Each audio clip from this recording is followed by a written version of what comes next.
Princess Lyra floated in the silvery glow of her private chamber, staring at the ceiling of her luxurious suite aboard the royal palace of Zythera. The room was adorned with the opalescent walls that reflected the soft lights of the planet's twin moons. Crystal sculptures hovered gracefully in the corners, softly humming in resonance with the palace's energy core. Despite the grandeur, Lyra felt trapped. Nights were her enemy. Sleep had abandoned her, leaving only restless thoughts and visions she could not explain. Every night shadows danced in her mind, forming images of destruction, collapse, and fear. She had tried to tell the royal advisors, but they had dismissed her concerns as stress or overactive imagination. "You are the heir to Zythera," they said. "Your life is protected. You have nothing to fear." But Lyra knew better. Something beyond the safety of palace walls was calling, and she could feel the weight of unseen danger pressing upon her. Lyra sat on her floating bed and rubbed her temples. Her antennae twitched nervously, a subtle sign of anxiety that even she could not hide.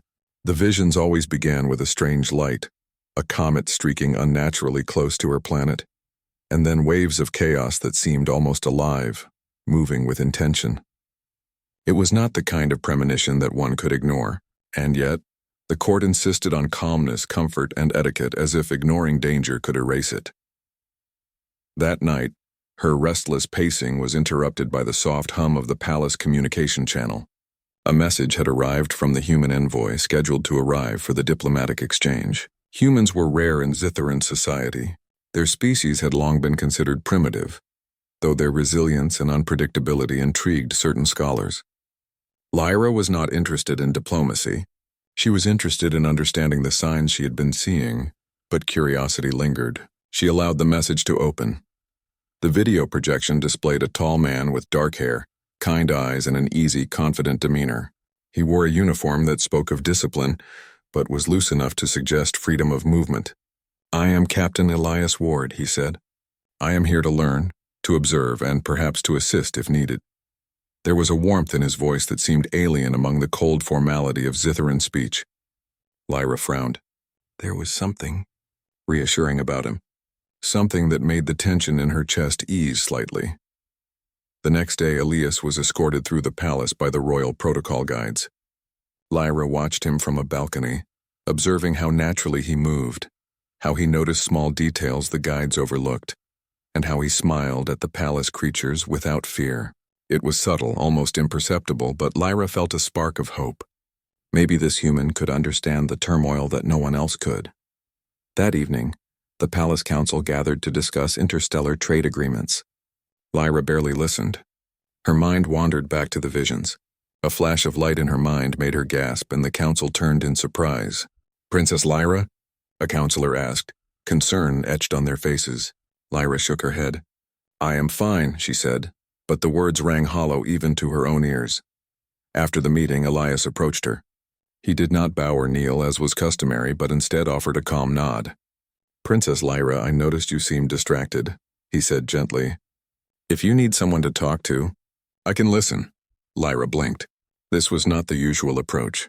Usually strangers bowed, waited for instructions, and spoke only when permitted. Elias's ease felt like a balm on her frayed nerves. I see things," she admitted, almost whispering. "Things that may happen, but no one believes me." She expected him to laugh, to dismiss her as fragile or overdramatic. Instead, Elias leaned slightly closer, his eyes focused and unwavering. "Then we will investigate them together," he said simply. "If there is truth in your visions, ignoring them will not make them disappear." Lyra hesitated. Trust did not come easily to her. To admit her fears was to expose weakness, and weakness was dangerous for someone who might inherit a throne. But something in Elias's voice, steady and unafraid, made her heartbeat slow. She nodded. "I will allow it," she said cautiously. The following days were filled with clandestine meetings, as Lyra and Elias pored over star charts, ancient texts, and sensors recording cosmic anomalies. Lyra was surprised at the human's adaptability. He asked questions she had never considered and made connections that eluded even the most learned Zytheran scholars. More importantly, he listened without judgment, never making her feel small for her fears or abilities. One night, the visions came again, stronger than ever.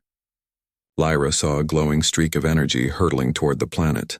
Her antennae shivered, and she felt a pulse in the ground beneath her. Elias was there, standing quietly beside her as she described every detail, every color, every movement of the energy. He did not interrupt. He only asked questions, gently guiding her to describe what she truly felt. "It's approaching faster," she said, her voice trembling. And it's alive in some way. "It moves with thought, with purpose." Elias nodded slowly. "Then we need to understand its purpose before it reaches you." He pulled up maps, ancient navigation records, and data from surrounding systems. "We humans are not as powerful as Zitherans, but we are resourceful. Sometimes the smallest actions can change the outcome of events that seem inevitable." Lyra blinked. This human, this fragile, unpredictable human, was speaking of hope in the face of cosmic disaster. In all her years, no Zitharan had dared to challenge the certainty of fate in such a way. Perhaps humans were different in ways worth understanding. The night the anomaly finally appeared. It illuminated the sky in colors that defied description. Purple, green, silver, and blue swirled together as if the universe itself were painting chaos across the heavens. Palace sensors struggled to track it. Lyra felt her visions explode into reality. She could see the path, the energy patterns, the subtle deviations that indicated intelligence behind the movement. She froze, her fear of physical weight pressing against her chest. Elias took her hand, his touch grounding her. "You can do this," he said. "Tell me what you see. I will follow your lead." Lyra inhaled deeply. It was the first time she had felt a human presence, not as a stranger, but as an ally. She began to describe the anomaly in detail, the spirals of energy, the faint whispers of otherworldly signals, and the calculated trajectory toward Zythera's orbit. Together, they devised a plan. Using a combination of Zytheran energy manipulation and human ingenuity, they created a field that could redirect the anomaly. It was risky. Any miscalculation could annihilate the planet. The Palace Council had no idea of the danger approaching, nor of the human standing beside the princess in defiance of protocol and hierarchy. As the anomaly neared, Lyra focused on her powers, feeling the energy within her respond to the cosmic signals. Elias adjusted the controls of the containment array with steady hands, improvising solutions to problems that Zytheran engineers had deemed impossible. Time seemed to stretch, every second a test of skill, trust, and courage. Finally, with a blinding flash, the anomaly veered from its path, spiraling harmlessly into the void of space. Lyra collapsed exhausted, but her relief was palpable. Elias stayed beside her, offering support, not pity. She realized something profound. The fear that had haunted her nights, the visions that had isolated her, were no longer hers to bear alone. In the days that followed, word of the event spread quietly through the palace. Rumors began about the human who aided the princess, but no one could fully comprehend what had transpired. Lyra, for the first time in years, slept through the night without visions haunting her dreams. When she awoke, Elias was already there, waiting with a calm smile. "You did it," she said softly. "We did it," he corrected gently, "and there's more to discover. I believe these anomalies are only the beginning." Lyra looked out at the twin moons rising over the palace, feeling a newfound sense of purpose. She had always been the heir to a great throne, but she had also been alone with her fears. Now, with Elias by her side, she felt that even the vast and unknown cosmos might not be as frightening as she once thought. Humans were considered weak in the galactic hierarchy, yet this one human had proven that courage, cleverness, and empathy could alter the course of events that even the most advanced species could not control. Lyra understood for the first time that the true measure of strength was not in technology or power, but in determination, heart, and the willingness to face fear with others who cared. And as she floated back to her chamber, for the first time she did not feel alone.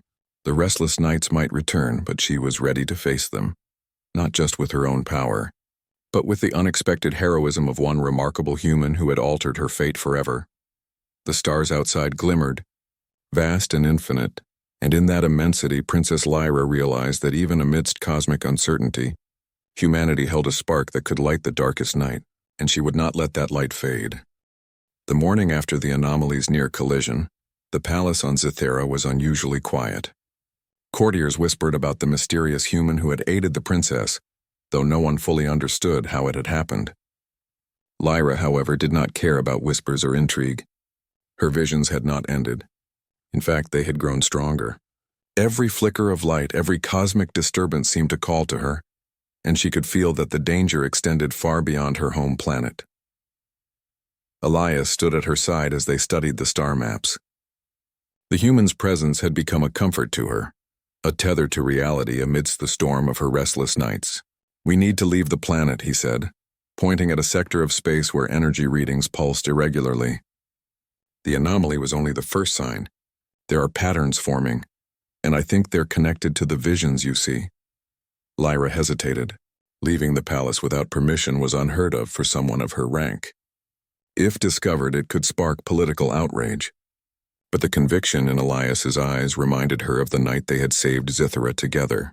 She trusted him. More importantly, she trusted her instincts. "Then we leave," she said firmly. "We find the source before it finds us." Preparations began in secrecy. Using a human-designed shuttle, sleek and compact compared to Zytheran craft, they outfitted it for long-range travel. Lyra marveled at the technology. Humans were primitive in some ways, but their ingenuity was astonishing. Systems that seemed simple could adapt and solve complex problems faster than the palace computers. As the shuttle lifted off under the cover of night, Lyra felt a thrill she had never known. For the first time, she was not bound by etiquette or expectation. She was free, though the freedom carried a weight heavier than the throne she would one day inherit. The journey through space was quiet at first, giving Lyra time to observe Elias. He worked tirelessly, adjusting navigation systems, monitoring energy signatures, and occasionally glancing at her with encouraging smiles. He did not treat her as a fragile princess. He treated her as a partner. It was a perspective so alien to her that she found herself both comforted and unsettled.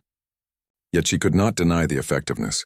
Every problem that arose, every sudden spike in energy readings, he approached with calm logic and resourcefulness. 2 days into the voyage, the shuttle passed near a sector abandoned by most civilizations due to reports of rogue energy storms. Lyra's antennae twitched nervously. "My visions. They are strongest here," she whispered. Elias nodded. "Then we proceed with caution. I'll follow your lead, princess." His use of her title did not feel distant or formal.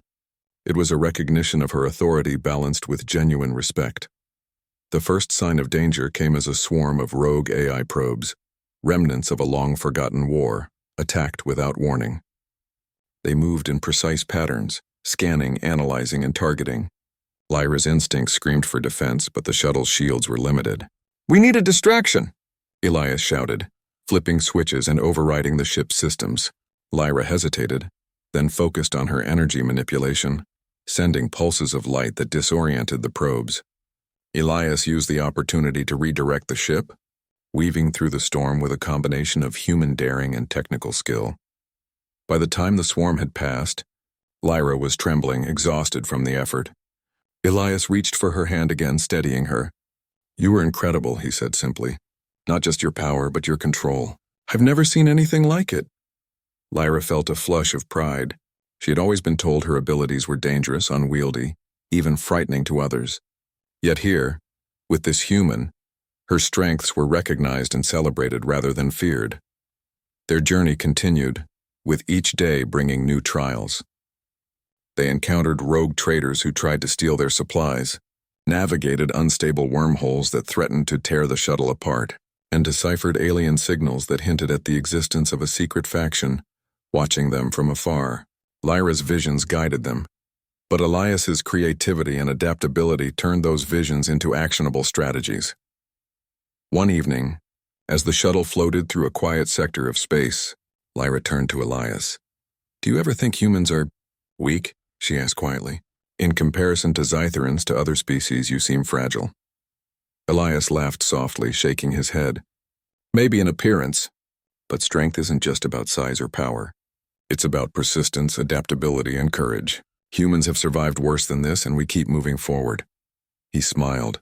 "Besides, sometimes the smallest spark can start the biggest fire." Lyra considered his words. There was a truth in them she had never encountered in the royal court.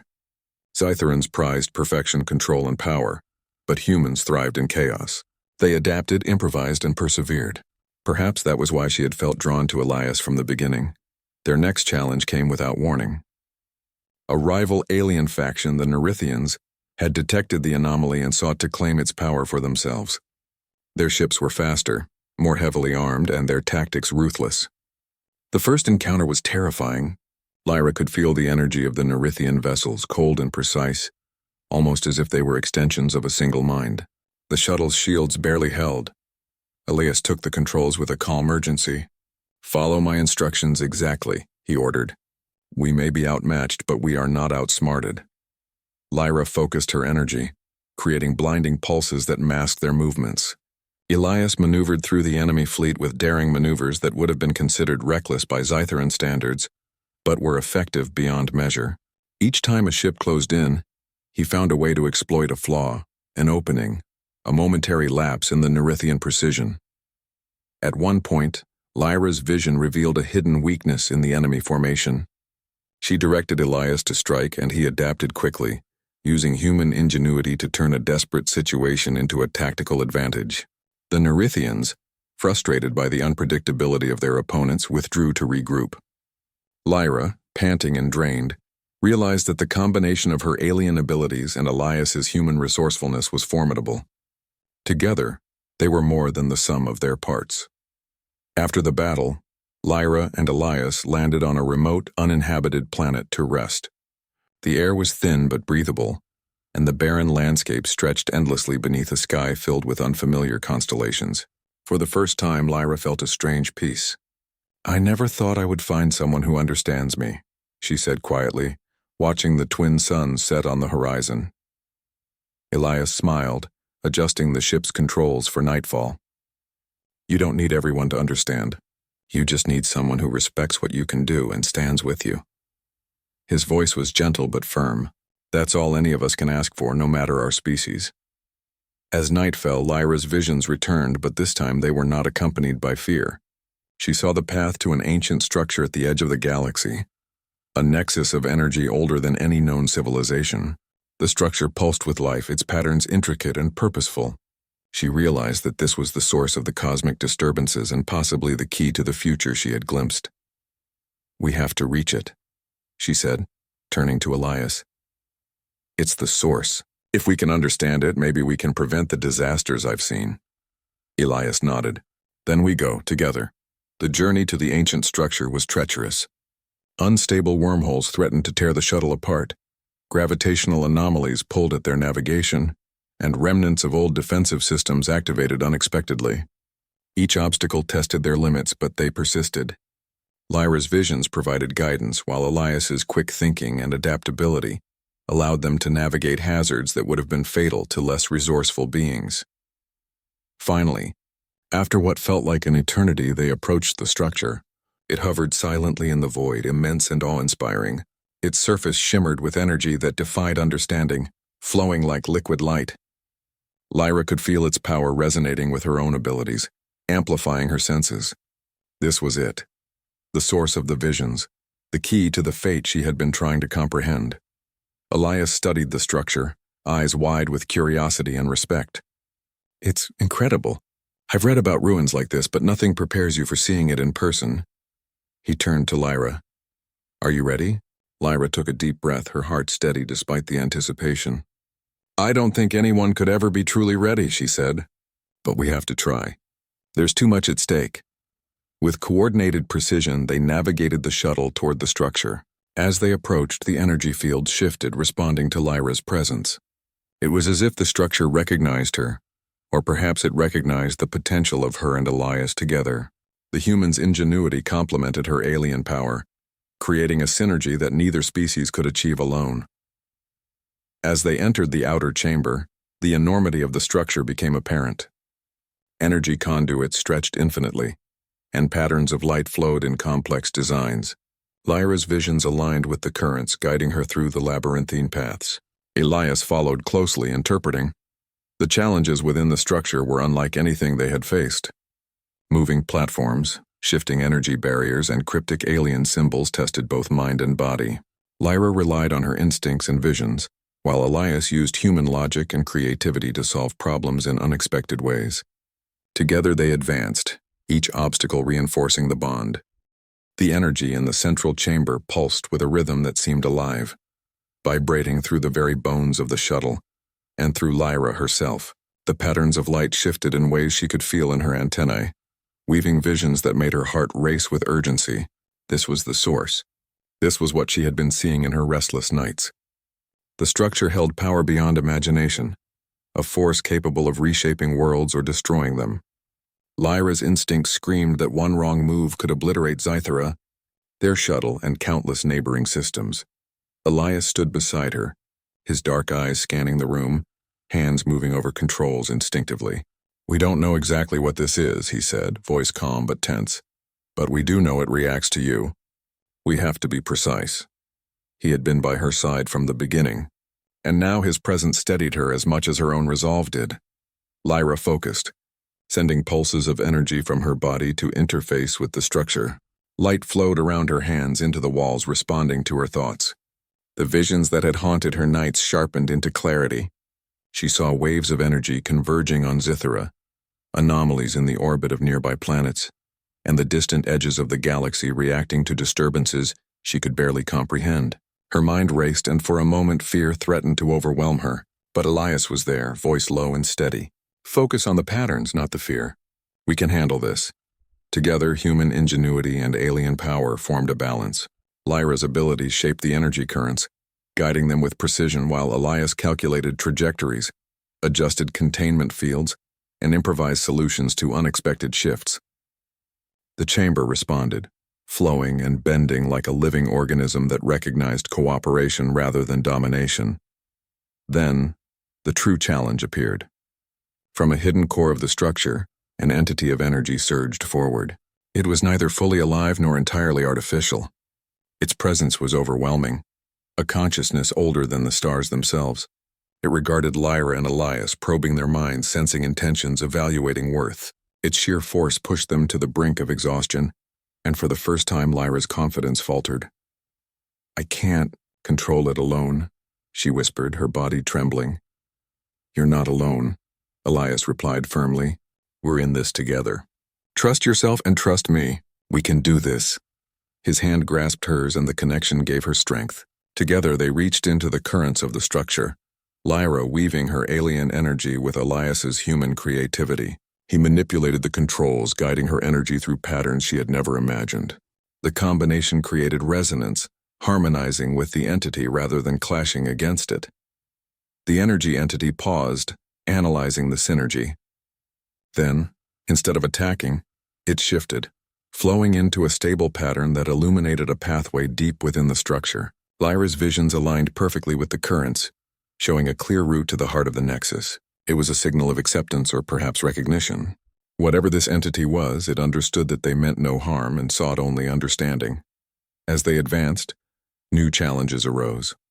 Platforms of light shifted unpredictably.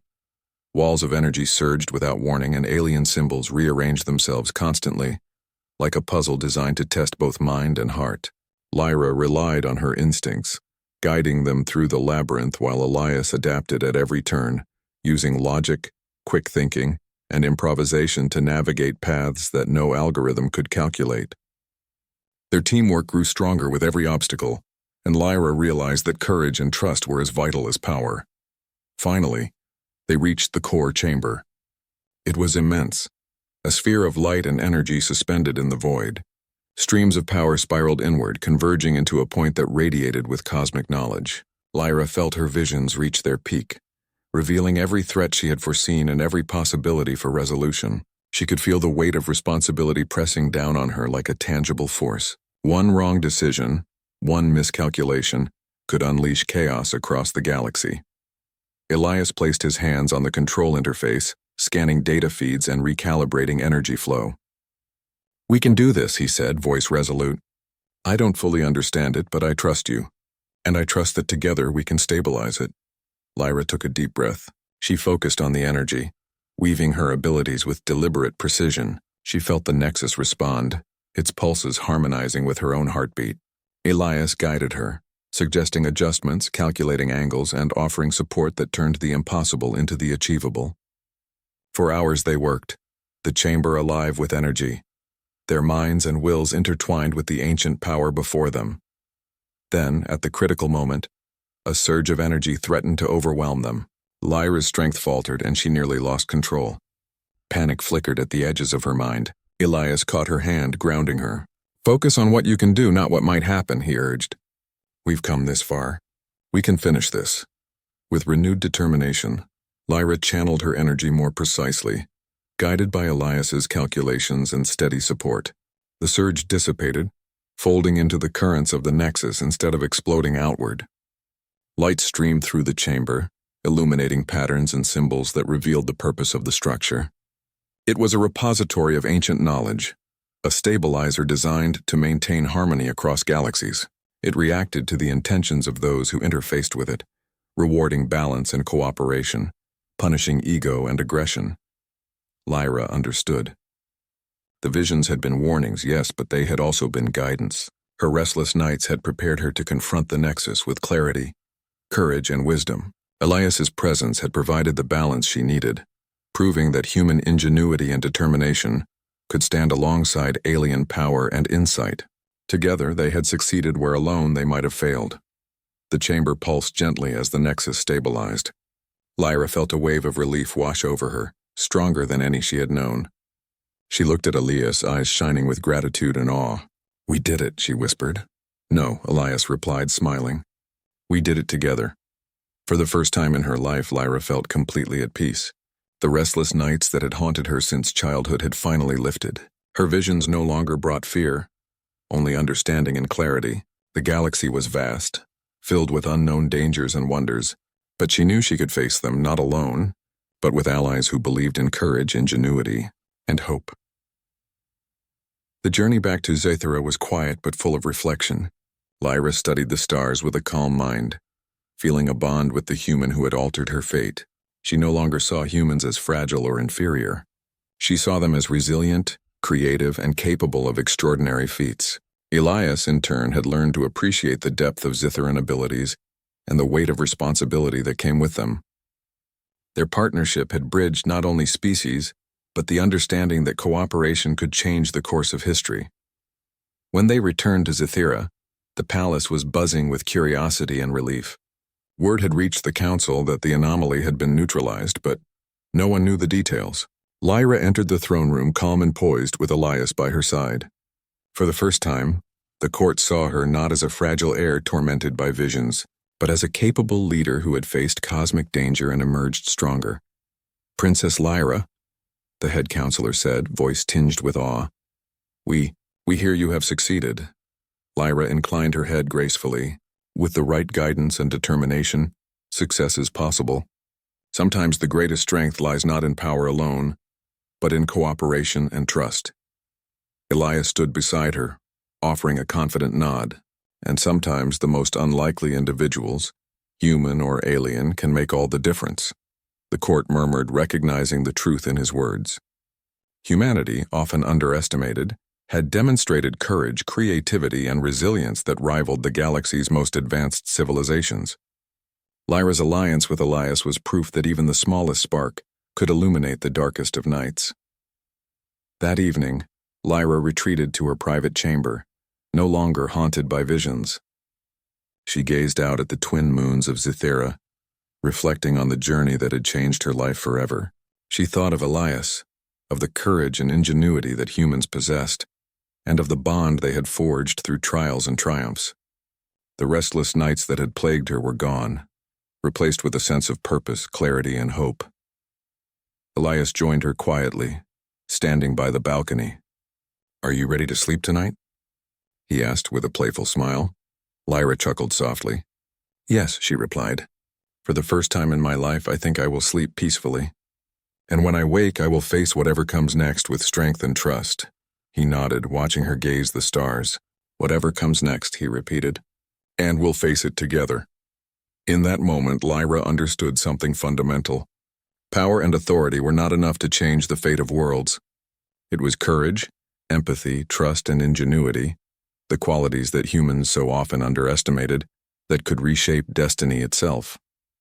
She had faced cosmic threats, navigated unknown dangers, and survived because she had allowed herself to rely on another species. Humanity in its unpredictability had proven itself extraordinary. The princess smiled as she finally lay down to rest. Her visions were quiet now, replaced by the gentle hum of the palace and the reassuring presence of a human who had altered her fate forever. Beyond the walls,